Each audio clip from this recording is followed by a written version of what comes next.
ప్రభుత్వం ఇచ్చిన హామీల అమలుపై సోషల్ మీడియాలో ప్రశ్నించిన వారిపై కేసులు నమోదు చేయడం తమలకాండకు నిదర్శనమని వైఎస్ఆర్సీపీ కర్నూలు జిల్లా అధ్యక్షుడు ఎస్వి మోహన్ రెడ్డి ఆగ్రహం వ్యక్తం చేశారు.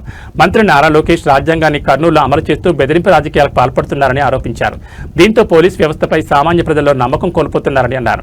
కర్నూలు వైఎస్ఆర్సీపీ యువజన విభాగం సిటీ ప్రెసిడెంట్ బాలుపై పోలీసులు వేధింపులు పెంచుతున్నారని మండిపడ్డారు. వైఎస్ఆర్సీపీ సానుభూతి పరులను భయభ్రాంతులు గురిచేసేందుకు పోలీసులు కూటమి నేతలు కలిసి అక్రమ అరెస్టులకు పాల్పడుతున్నారని విమర్శించారు. కర్నూలు నగరంలోని 10వ వార్డు మాజీ కార్పొరేటర్ కార్యాలయంపై టీడీపీ నేతలు దాడి చేసినప్పటికీ బాధితులపైనే కేసులు నమోదు చేయడం దారుణమన్నారు. మాజీ కార్పొరేటర్ యూనిస్పై తిరిగి కేసు పెట్టడం రాజకీయ కక్ష సాధింపేనని ఆరోపించారు. ఐటీడీపీ కర్నూలు జిల్లా అధ్యక్షుడు గట్టు తిలక్ వేధింపుల కారణంగానే వైఎస్ఆర్సీపీ కుటుంబానికి చెందిన సతీష్ ఆత్మహత్య చేసుకున్నాడని, సూసైడ్ నోట్లో పేరు ఉన్నప్పటికీ ఇప్పటి వరకు అతనిపై కేసు నమోదు చేయలేదని ప్రశ్నించారు. కూటమి నేతల ఒత్తిడితోనే యువజన నేత బాలుపై సారాయి కేసు నమోదు చేశారని, కేసు లేకపోయినా వైఎస్ఆర్సీపీ నేతల ఇళ్లకు వెళ్లి పోలీసులు భయాందోళనకు గురిచేస్తున్నారని అన్నారు. అక్రమ అరెస్టులను తీవ్రంగా ఖండిస్తున్నామని, పోలీసుల వేధింపులపై వైఎస్ఆర్సీపీ పోరాటం కొనసాగుతుందని స్పష్టం చేశారు.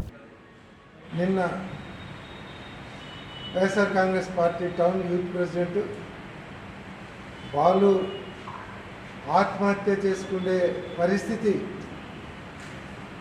అటు తెలుగుదేశం పార్టీ నాయకులైతేనేమి, తెలుగుదేశం పార్టీ నాయకుల ఒత్తిడితో పోలీస్ డిపార్ట్మెంటు ఆ పరిస్థితి తీసుకొని వచ్చారు. తెలుగుదేశం పార్టీ అధికారంలోకి వచ్చినప్పటి నుంచి మొత్తం వైఎస్ఆర్ కాంగ్రెస్ పార్టీ కార్యకర్తలను, నాయకులను పోలీసుల ద్వారా వేధించడము ఇదే పని పెట్టుకున్నారు. అన్నిటికీ పోలీసులు ఉపయోగించుకోవడమే. వైఎస్ఆర్ కాంగ్రెస్ పార్టీ నాయకులను వేధించాలంటే పోలీసు కేసు కొట్టడము, ఎవరిదైనా ల్యాండ్ కబ్జా చేసి దాన్ని రెగ్యులేట్ చేసుకోవాలంటే పోలీసులు ఉపయోగించుకోవడము, ఎత్తుకొచ్చి కొట్టి ఒప్పియడం. ప్రతి దానికి పోలీసులు అడ్డం పెట్టుకొని రాజకీయం చేస్తూ ఉంటారు. హత్యా రాజకీయాలు ఎక్కువైతున్నాయి. అధికారంలోకి వచ్చిన కరెక్ట్ 6 నెలల లోపలనే అట నంద్యాలలో కొత్తపల్లి సుబ్బరాయుడిని చంపడం, బండారి ఈరన్నను ఆలూరు కాన్స్టిట్యున్సీలో చంపడం, ఇదే పని పెట్టుకున్నారు. ఇంకా దౌర్జన్యాలు అయితే లెక్కలేనని ఉన్నాయి. వాళ్ళే దౌర్జన్యం చేస్తారు, వాళ్ళే కేసులు పెడతారు. ఎందుకు కర్నూలులోనే 10వ వార్డు కార్పొరేటర్ యూనిస్ ఆయన ఆఫీస్ మీద పడి దాడి చేసి ఆయన ఆఫీస్ని అంతా ధ్వంసం చేసి ఆయన కంప్లైంట్ ఇస్తే కేసు లేదు. అసలు ఎక్కడ గలాటే జరగలేదు, ఏమి లేని దానికి వాళ్ళకై వాళ్ళు ఒకేటి అట్లా కొట్టుకొని పెడితే 307 అటెంప్ట్ మర్డర్ కేసు, దెబ్బే లేకుండా అటెంప్ట్ మర్డర్ కేసు, దెబ్బే లేకుండా కట్టుకుంటారు. అటెంప్ట్ మర్డర్ కేసు పెట్టి పొద్దున్నే తిరుగుతుంటారు లోపల మీద. వాళ్ళ మీద కేసులు ఉండవు. అసలు ఏం జరగని దానికి 307 కేసు. మొన్నటికి మొన్న ఒక మా వైఎస్ఆర్ కాంగ్రెస్ పార్టీ కార్యకర్త కుటుంబ సభ్యుడు ఆత్మహత్య చేసుకుంటే దానికి ఆత్మహత్య కారకులు తిలక్ ఆయన జిల్లా సోషల్ మీడియా ప్రెసిడెంట్, ఐటీడీసీ ఏదో పేరు పెట్టినారు. ఆయన ప్రెసిడెంట్ టీడీపీలో. ఆయన చేసేటువంటి బెదిరింపుల వల్ల, ఆయన టార్చర్ పెట్టడం వల్ల, నా కుటుంబానికి రోడ్డుకి ఇడుస్తా అని చెప్పడం వల్ల నేను ఆత్మహత్య చేసుకుంటున్నాను అని ఆత్మహత్య లెటర్ రాస్తే నో కేసు, కేసే లేదు. అంతకంటే క్లారిటీ కావాలన్నా అంటే పోలీసింగ్ ఉందా లేదా? బాలు నిన్న మా టౌన్ యూత్ ప్రెసిడెంట్ బాలు అతన్ని చిన్న ఎవరో పిల్లలు నడుచుకుంటుంటే పోయి సర్దితే ఆ రోజు ఏదో వాళ్ళు కంప్లైంట్ ఇచ్చినారు, దాని మీద బెయిల్ తీసుకున్నాడు, పోయినాడు. మళ్ళా అతను నాన్ బెయిలబుల్ పెట్టకుండా బెయిల్ ఎందుకు ఇచ్చినారని అధికార పార్టీ మినిస్టర్ కావచ్చు, వాళ్ళ నాయకులు ఒత్తిడి చేస్తే అతను ఫిజియోథెరపీ డాక్టర్ ఆయన మీద పెట్టిన కేసు చూస్తే అంటే ఓల్డ్ వండర్స్లో ఒకటి అవుతారు.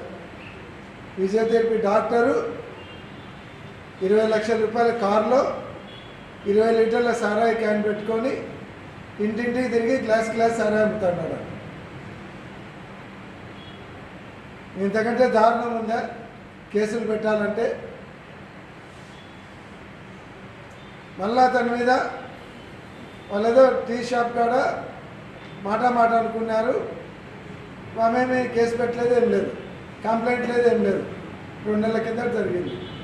కంప్లైంటే లేకుండా ఆ కేసు ఉంది రా అని నువ్వు అప్పుడు టీ షాప్ కాడ అరుచుకున్నావు రా అని ఇద్దరు పోలీసులు పోయి ఆయనను రమ్మని నేను సాయంత్రం వస్తా అంటే కూడా రమ్మని లాక్కపోవడానికి ప్రయత్నం చేస్తే వాళ్ళ అమ్మ అడ్డం వచ్చింది. ముస్లామే హార్ట్ పేషెంట్, ఆమెను తోస్తే కింద పడిపోయింది. కొద్దిసేపు అన్కాన్షియస్లో పోయింది. ఇదంతా ఇంతకుముందు కూడా తీసుకుపోయి ఇదే బాలును 3 టౌన్ పోలీస్ స్టేషన్లో కొట్టడం జరిగింది.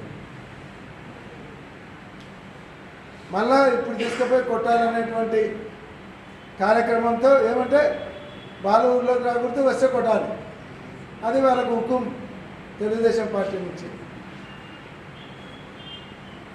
మళ్ళీ తీసుకుపోయి కొట్టడానికి ప్రయత్నం చేస్తే నా ప్రెజరు వాళ్ళ అమ్మ కింద పడిపోవడము, అన్కాన్షియస్లో పోవడము, వెళ్ళి తీసుకుపోయి మళ్ళీ కొడతాడనేటువంటి భయభ్రాంతులతో అక్కడ ఉన్నటువంటి ఆ కత్తి తీసుకొని సూసైడ్ అటెంప్ట్ చేసినాడు. అంటే ఎక్కడికి పోతుంది వ్యవస్థ? అసలు కేసే లేకుండా ఇంటి మీద పోలీసు వాళ్ళు పోవడం ఏంది, 5-6 మంది లాక్కపోవడానికి ప్రయత్నం చేయడం ఏంది?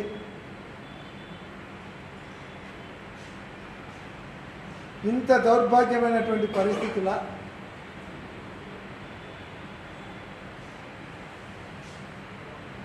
ఇప్పటి వరకు కూడా అందరి మీద జిల్లాలో కావచ్చు, రాష్ట్రంలో కావచ్చు, ఎక్కడ పడితే అక్కడ పోలీసులు కేసులు. సోషల్ మీడియాలో ఏదైనా షేర్ కొడితే తీసుకొని వచ్చి జైలు పెడతారు, కేసులు పెడతారు.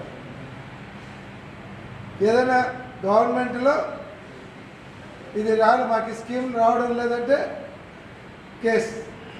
ఏమంటే లోకేష్ చెప్పినాడు పార్టీ ఆఫీస్ నుంచి మాకు వచ్చిందని. అసలు పోలీసులకు వీళ్ళందరూ డీజీపీ కింద, ఎస్పీల కింద పనిచేస్తున్నారా లేదా, లేదంటే తెలుగుదేశం పార్టీ వాళ్ళ కింద పనిచేస్తున్నారా?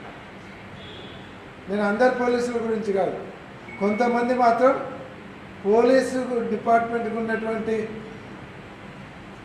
మర్యాదను పోగొడుతున్నారు. కొంతమంది నెత్తి మీద 3 సింహాలు ఉన్నాయి.